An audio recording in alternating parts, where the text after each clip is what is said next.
Hello friends, welcome back to Kamini's kitchen. હવે નવરાત્રિ નજીક આવી રહી છે, તો ચલો આપણે માતાજીને પ્રસાદમાં ધરાવાય તેવા પેંડા ઘરે જાતે બનાવીએ। પેંડા બનાવવા માટે મેં 1.5 કપ મિલ્ક પાવડર લીધો છે। તમે મિલ્ક પાવડરની જગ્યાએ ડેરી વ્હાઇટનરનો પણ યુઝ કરી શકો છો।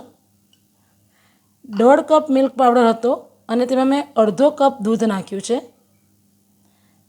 આ બધી જ પ્રોસીજર કરતાં પહેલાં અત્યારે આપણે પેન નીચે જ રાખવાનું છે, ગેસ ઉપર ચડાવવાનું નથી અને બરાબર મિક્સ કરી લેવું જેથી તેમાં ગાંઠા ન પડે। દૂધ અને મિલ્ક પાવડર બરાબર મિક્સ થઈ જવો જોઈએ, જેમાં લમ્સ ન પડવા જોઈએ। આ બધી જ પ્રોસીજર નીચે રાખીને કરવી ફ્રેન્ડ્સ, ગેસ ઉપર અત્યારે ચડાવવું નહીં। મને આમાં દૂધ થોડુંક ઓછું લાગી રહ્યું છે। દૂધ ઓછું લાગતું હતું એટલે મેં 2 ચમચી જેટલું દૂધ બીજું નાખ્યું છે ફ્રેન્ડ્સ।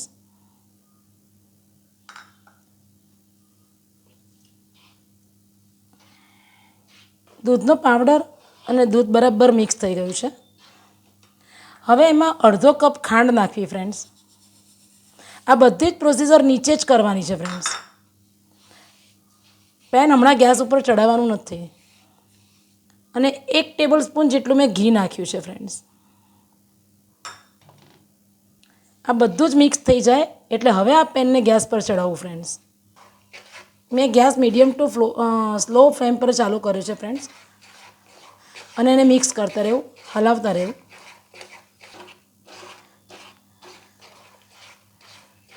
ગેસની ફ્લેમ સ્લો ટુ મીડિયમ રાખવી ફ્રેન્ડ્સ। ખાંડ ઓગળી જાય એટલે એમાં અડધી ચમચી ઇલાયચીનો પાવડર નાખો ફ્રેન્ડ્સ।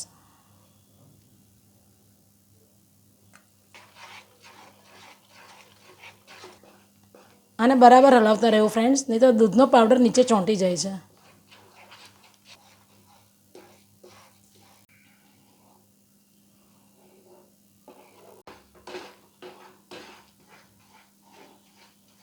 તમે જોઈ શકો છો ફ્રેન્ડ્સ કે લગભગ 10 મિનિટ થવા આવી અને આ બધું જ મિશ્રણ એકરસ થવા માંડ્યું છે અને પેન છોડવા માંડ્યું છે। બરાબર હલાવતા રહેવું ફ્રેન્ડ્સ। આ ટાઈમે જો તમે બરાબર નહીં હલાવો તો મિશ્રણ નહીં થાય બરાબર અને ઢીલું પડી જશે। જ્યાં સુધી બરાબર પેન ન છોડે ત્યાં સુધી આ મિશ્રણને હલાવતા રહેવું ફ્રેન્ડ્સ।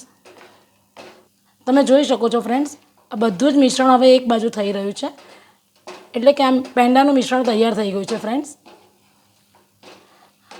હવે ગેસની ફ્લેમ ઓફ કરી દેવી। હવે એક પ્લેટમાં થોડું ઘી લગાવી અને તેને ગ્રીસ કરી લેવી।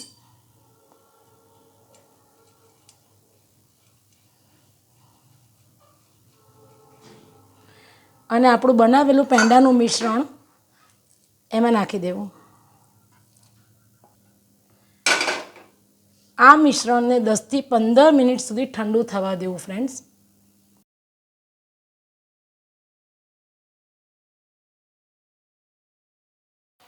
તમે જોઈ શકો છો ફ્રેન્ડ્સ, આ મિશ્રણ બરાબર ઠંડુ થઈ ગયું છે। લગભગ 15 મિનિટ સુધી મેં આ મિશ્રણ રહેવા દીધું હતું।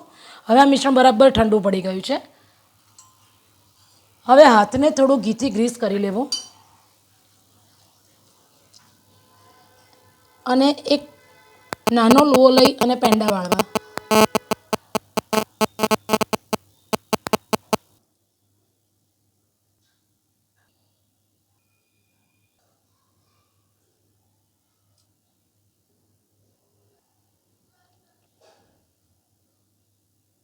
ફ્રેન્ડ્સ, માતાજીને ધરાવાય તેવા પ્રસાદિયા પેંડા તૈયાર છે। જો તમને મારી રેસીપી ગમી હોય તો લાઈક કરો, શેર કરો અને સબસ્ક્રાઈબ કરો અને કમેન્ટ કરવાનું ભૂલતા નહીં। Thank you for watching.